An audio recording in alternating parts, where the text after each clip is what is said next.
A paz do nosso Senhor Jesus Cristo. Eu sou Veridiana Costa, estamos aqui hoje para mais um dia de leitura. Senhor Deus e Pai, glorificado e exaltado és o teu santo nome.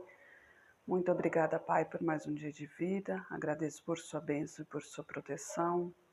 Muito obrigada, Senhor, pelos teus livramentos, Pai. Por favor, nos abençoe nesta leitura, que cada palavra sua, Senhor, seja ensinamento em nossas mentes e em nossos corações, nos inspire e nos direcione sempre a Ti, em nome de Jesus. Lembrando que estamos na segunda leitura bíblica, né? Hoje a gente vai ler a partir do capítulo 19 de Números. Embora o capítulo 19 também eu vou pular, porque o livro de Números ele fala muito sobre as leis, sobre os procedimentos dos levitas, né? Então são coisas que hoje, nos dias de hoje, não são feitos mais, né? Como, por exemplo, antigamente os sacrifícios, os holocaustos eram feitos com animais, né? Hoje em dia não é feito isso mais, né? O Cordeiro Santo já foi sacrificado, né? Que foi Jesus Cristo. Ele já sofreu na cruz, já padeceu e já ressuscitou para nos libertar do pecado, para nos redimir do pecado. Hoje nós temos a escolha de se libertar, né, de viver no mundo onde Deus nos preparou, né, o mundo que Deus nos preparou primeiro, que é o reino de Deus.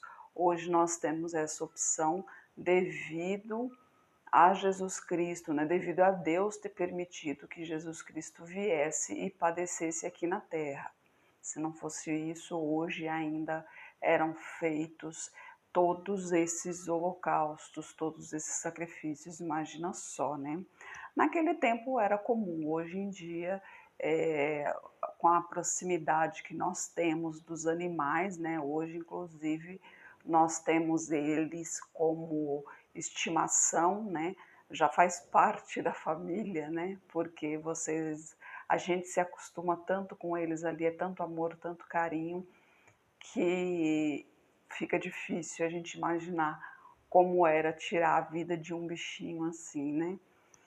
Então, no capítulo 19, a novilha vermelha e a água purificadora. Aqui também, né, o Senhor está falando a Moisés e Arão como é feito um sacrifício aqui, especificamente para Eleazar, né?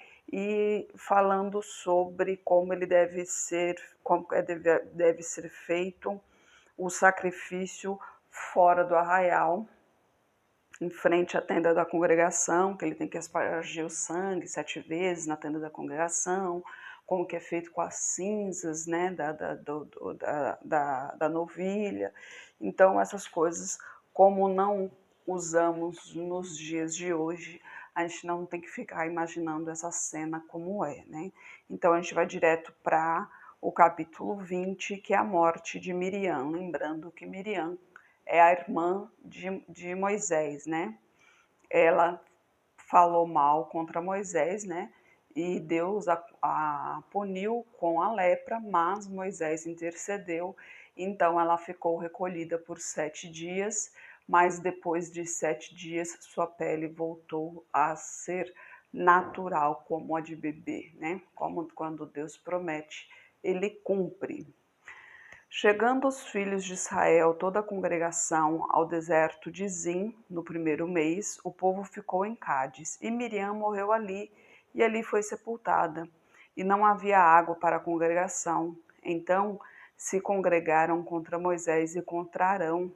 E o povo contendeu com Moisés, dizendo: Oxalá tivéssemos perecido quando pereceram nossos irmãos perante o Senhor. E por que trouxestes a congregação do Senhor a este deserto, para que morramos aqui nós e os nossos animais? E por que nos fizestes subir do Egito para nos trazer a este lugar mau, lugar onde não há semente, nem figos, nem vides, nem romãs, nem tem água para beber? Então Moisés e Arão se foram de diante da congregação, à porta da tenda da congregação, e se lançaram sobre os seus rostos, e a glória do Senhor lhes apareceu. Mas esse povo não tem jeito, né? Tudo é motivo para murmurar, né? Mas Moisés, como sempre em sua humildade, que Deus lhes ensinou, sempre foi em busca do Senhor, né? No primeiro momento, qualquer coisa que acontecia, ele buscava o Senhor. E não diferente foi o que ele fez a partir do versículo 7.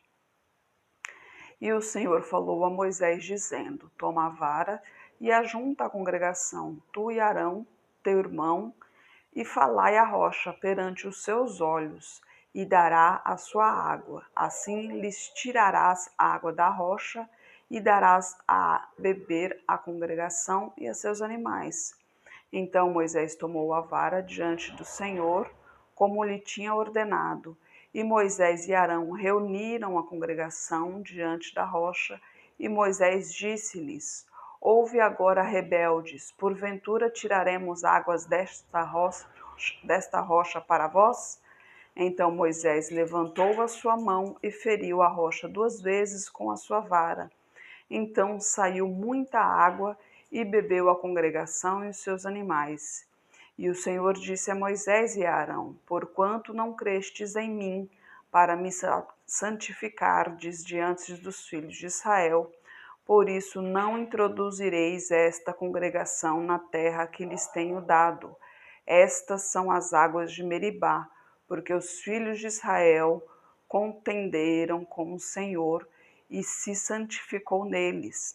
Depois Moisés de Cádiz mandou mensageiros ao rei de Edom, dizendo: Assim diz teu irmão Israel: Sabes todo o trabalho que nos sobreveio, como os nossos pais desceram ao Egito, e como nós no Egito habitamos muitos dias, e também como os egípcios nos maltrataram, a nós e a nossos pais.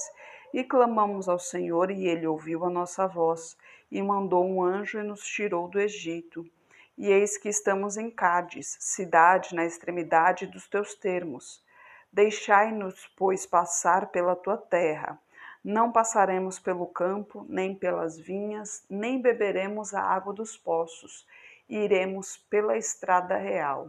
Não nos desviaremos para a direita nem para a esquerda, até que passemos pelos teus termos.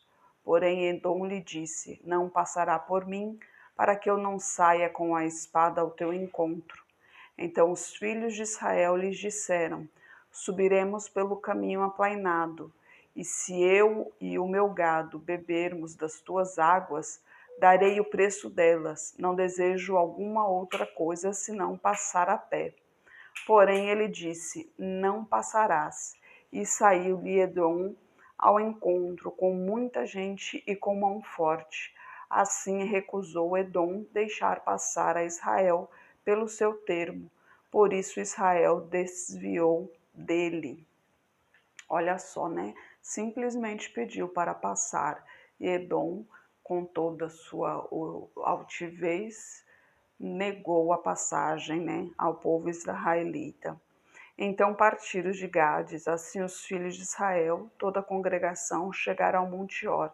E falou o Senhor a Moisés e a Arão no Monte Or, nos termos da terra de Edom, dizendo: Arão será recolhido ao seu povo, porque não entrará na terra que tenho dado aos filhos de Israel, porquanto rebeldes fostes a minha ordem nas águas de Meribá.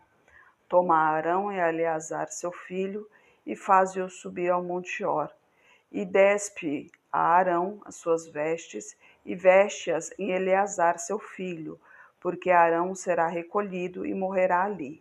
Fez, pois, Moisés como o Senhor lhe ordenara, e subiram ao Monte Or perante os olhos de toda a congregação. E Moisés despiu a Arão em suas vestes, e as vestiu em Eleazar seu filho. E morreu Arão ali, sobre o cume do monte. Então desceram Moisés e Eleazar do monte. Vendo, pois, toda a congregação que Arão era morto, choraram a Arão 30 dias, toda a casa de Israel. Uma coisa muito interessante aqui, né? Falando sobre o luto. né? O pessoal sempre fala, não, não chora, que não sei o quê, mas aqui, ó, Deus está nos mostrando que temos sim que vivenciar o luto, né? Porque se a gente não vivencia o luto, isso fica preso dentro de nós e realmente é muito ruim quando a gente perde alguém. A gente sabe, né? Quando a pessoa está em Cristo Jesus, a gente sabe que logo iremos encontrá-la, né? Mas mesmo assim é difícil para o ser humano, é doloroso para o corpo, né? Para a mente, perder aquele ente querido, saber que aquele ente querido não está mais perto de nós.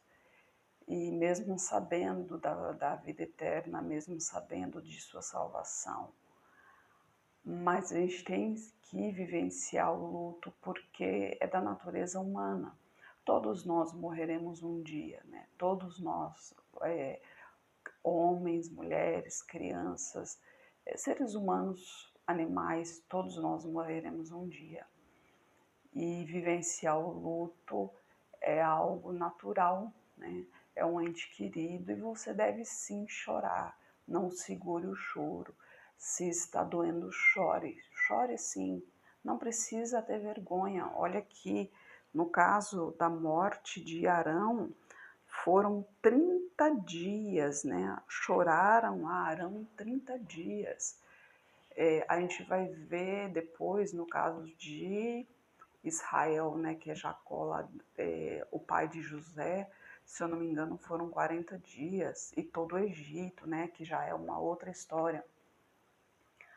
Mas na palavra de Deus diz que abaixo do sol há tempo para tudo, né, para rir e para chorar. Então, quando tiver de chorar, chore, porque prender o choro é muito doloroso, porque você não percebe, mas ele dentro de você, ele vai crescendo, né? Então você prende o choro aqui, você prende o choro ali, e quando você se dá conta, a cabeça já está completamente bagunçada e você não sabe mais o que fazer e começa a entrar em desespero.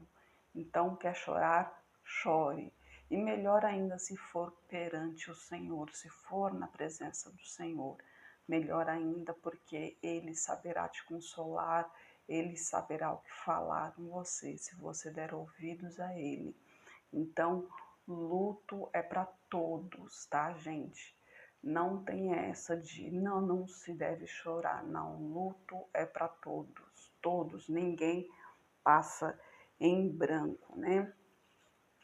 E agora aqui, né, vai começar então a luta do povo de Israel pelas terras que Deus prometeu, né, pela terra de Canaã, a terra que mana leite e mel. A luta só vem porque Deus prometeu que ia devolver a terra para o povo, mas só vem por quê? Porque essa terra, como ela estava vazia, outras pessoas se ocuparam dessa terra, então tem que esvaziar essa terra. Só que as pessoas não querem esvaziar essa terra, né? Então lutarão por ela. Só que Deus está à frente. Então, onde houver luta que Deus está à frente, a vitória é garantida, né?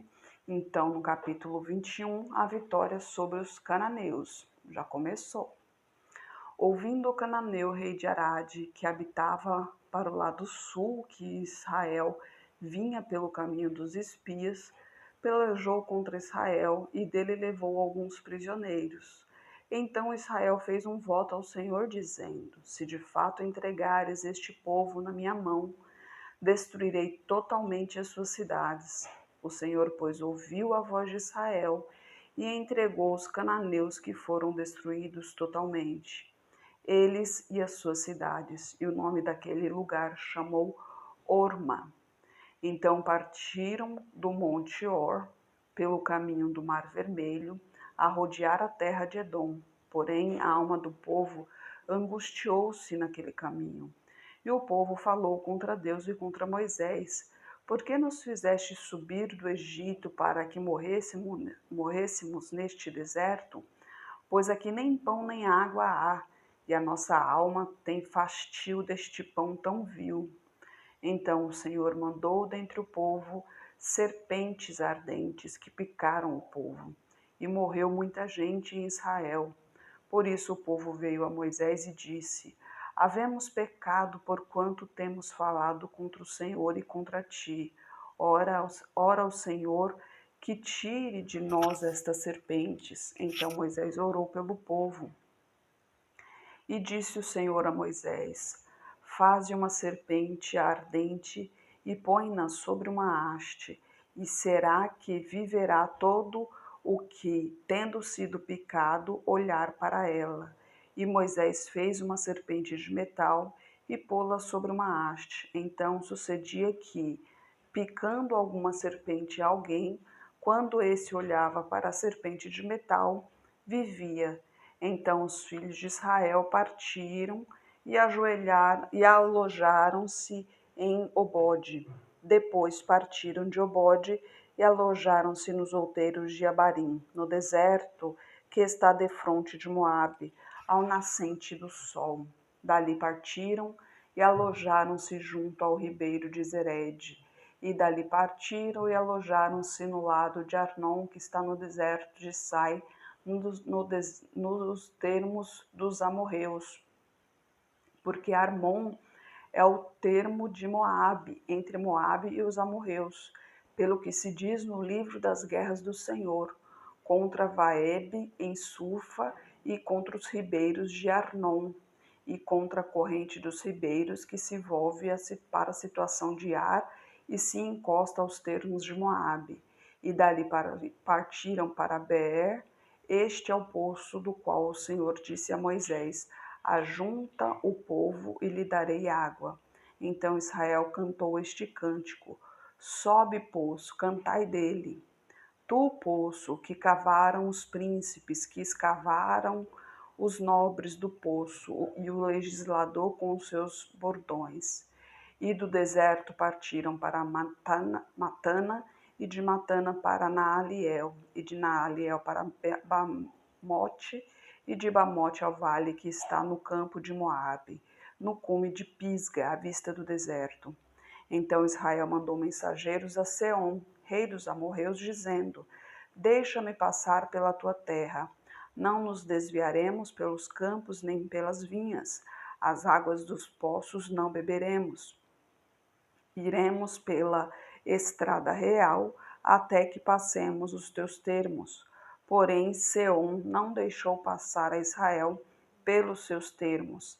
Antes, Seom congregou todo o seu povo e saiu ao encontro de Israel no deserto e veio a Jaza e pelejou contra Israel. Mas Israel o feriu ao fio da espada e tomou a sua terra em possessão, desde Arnon até Jaboque, até os filhos de Amon, porquanto o termo dos filhos de Amon era forte. Assim Israel tomou todas as cidades e habitou em todas elas, em Esbom e em todas as suas aldeias, porque Esbom era a cidade de Seom, rei dos amorreus, que tinha pelejado contra o precedente rei dos moabitas e tinha tomado da sua mão toda a sua terra até Arnon. Por isso dizem os que falam em provérbios: Vinde a Esbom, edifique-se e fortifique-se a cidade de Seom. Porque fogo saiu de Esbom e uma chama da cidade de Seom, e consumiu a Ar dos moabitas e os senhores dos altos de Arnon. Ai de ti, Moabe, perdido és, povo de Quemos. Entregou seus filhos que iam fugindo e suas filhas como cativas a Seom, rei dos amorreus, e nós os derribamos. Esbom perdida é até Dibom, nós nos assolamos até Nofá, que se estende até Medeba. Assim Israel habitou na terra dos amorreus. Depois mandou Moisés espiar a Jazer. Tomaram as suas aldeias e daquela possessão lançaram os amorreus que estavam ali. Então viraram-se e subiram o caminho de Bazã. Ali, Og, rei de Bazã, saiu contra eles, ele e todo o seu povo, a peleja em Edrei. E disse o Senhor a Moisés: Não o temas, porque eu o tenho dado na tua mão. a ele e a todo o seu povo, e a sua terra. Far-lhe-ás como fizeste a Seom, rei dos amorreus, que habitava em Hesbom. E de tal maneira o feriram, a ele e a seus filhos e a todo o seu povo, que nenhum deles escapou, e tomaram a tua terra em possessão. Para você ver, né? Eles simplesmente pediram passagem, não pediram nada mais. Mas o que aconteceu, né? O rei e o seu exército vieram contra Israel, né? Israel não fez nada, mas por que fizeram isso? Por medo, porque a fama do Deus vivo já vinha de muito longe, né? Todos já sabiam que o Deus vivo tinha tirado o teu povo do Egito com mão forte, tinha acabado com os egípcios, tinha aberto o Mar Vermelho e muito mais coisas, né? E eles ficaram com medo. Então, quando pediram passagem, eles ficaram com medo de serem atacados. E com isso, atacaram primeiro. Atacando primeiro, obviamente, Deus os venceu, porque Deus estava com o povo de Israel. Se eles tivessem dado passagem, nada teria acontecido, né? O povo de Israel simplesmente teria passado. Então, isso também nos ensina, né, que também devemos parar e pensar, né?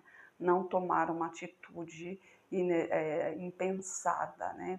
No caso dos amorreus aqui, no caso de Edom, eles tomaram uma atitude radical, tomaram uma atitude inesperada, tomaram uma atitude rápida ali no auge do momento, não pensaram direito e assim perderam suas vidas, suas casas, perderam tudo, né? E Israel, logicamente, com Deus ao seu lado, estava com a vitória garantida, independente da decisão dos amorreus. Então, que nos sirva de lição também, né? Para a gente pensar antes de qualquer coisa. Antes de qualquer coisa, a gente tem que pensar, a gente tem que buscar a Deus, a gente tem que procurar conversar com Deus, saber o que Ele deseja da gente, o que Ele procura da gente, né? Qual é a missão que Ele nos dá, porque Ele sempre capacita os seus, né? Quando Ele dá uma missão para alguém, Ele os capacita. Muitas vezes a gente fica até pensando, fica com medo, será que eu sou capaz, será que não? Mas Deus capacita os seus filhos, né? Tudo que Deus nos prepara, aliás, tudo que Deus nos direciona, Ele nos prepara antes. Então é só confiar no Senhor, é só entregar nas mãos do Senhor. Eu sei que somos seres humanos, a gente acaba se preocupando, né? Isso aí é da natureza humana. Mas aprenda a confiar no Senhor, aprenda a entregar a sua vida nas mãos do Senhor, porque a vitória será garantida. Senhor Deus e Pai, glorificado e exaltado é o teu santo nome. Muito obrigada, Pai, por tua palavra, por tua mensagem, Senhor. Eu peço a Ti por essa pessoa que está orando comigo, Pai. Manifeste o teu poder na vida dela, Senhor. Tomai, Pai, o teu coração, Senhor, que a tua luz derrame agora sobre ela, Pai, em nome de Jesus, Senhor. Abra os olhos espirituais dela para que ela veja a sua volta, o que está acontecendo, Pai. Toque em sua saúde, toque em suas finanças, Pai. Toque em seu coração, toque em seu espírito. Toque em sua vida profissional, em sua vida pessoal, toque em seu psicológico, Pai, em nome de Jesus, Senhor, toque em seu emocional. Eu peço a Ti por toda a minha parentela, por toda a parentela de meu esposo. Derrama a Tua unção sobre cada um deles, Pai. Manifeste o Teu poder na vida de cada um e traga todos para o Seu caminho, Pai. Peço a Ti pelos nossos governantes, pelas nossas autoridades, que os Teus anjos estejam guiando cada um deles de acordo à Tua vontade, Pai. Peço a Ti, Senhor, pelos nossos governantes, e peço a Ti, Pai, por Teus filhos, Senhor, em nome de Jesus, Pai, por favor, nos capacite cada vez mais para proclamarmos o Teu Evangelho, Pai. É o que eu oro em nome de Jesus. Amém. Que Jesus Cristo esteja em seu coração e que Deus abençoe. Calma.